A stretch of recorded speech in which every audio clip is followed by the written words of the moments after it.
இன்றைக்கு பல்வேறு பிரச்சனைகளில் இவ்வளவு தாடி வச்சிருக்காங்க. என்ன பிரயோஜனம்?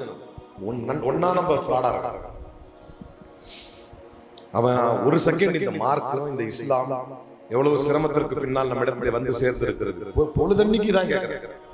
இன்னைக்கு புது ட்ரெண்ட்லாம் சில உருவாயிருக்கு. அது எப்படின்னா, நான் முஸ்லீம் இப்பதான் இஸ்லாத்தை ஏத்திருக்கிறேன் அப்படின்னு சில பேர் ஃப்ராடா சொல்றாங்க.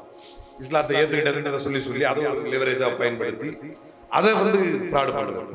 நம்ம அப்படியே இந்த ஜெயிலுக்கு போய் இந்த என்டிபிஎஸ் கேஸ்ல இருக்கிறவங்கலாம் போய் பார்த்தோம். போதை பொருள் கேஸ் எல்லாம் உள்ள இருக்காங்க. சுபஹானல்லாஹ், என்ன அற்புதமா வச்சிருக்கானுங்க தாடி. ஒரு ஒருத்தரும் இவ்வளவு பெரிய தாடி எப்படி மனம் வருகிறது? நீங்க இந்த மார்க்கத்திற்காக பெரிய தியாகம் பண்ணணும், களத்தில் இறங்கணும், உயிர் கொடுக்கணும், போராடணும். அதை பத்தி நான் சொல்லல. அட்லீஸ்ட் குறைந்தபட்சம் நம்முடைய கைகளில் கிடைத்த இந்த மார்க்கத்தை இழிவுபடுத்தாமல் இருக்க வேண்டியது நம்முடைய பொறுப்பல்லவா?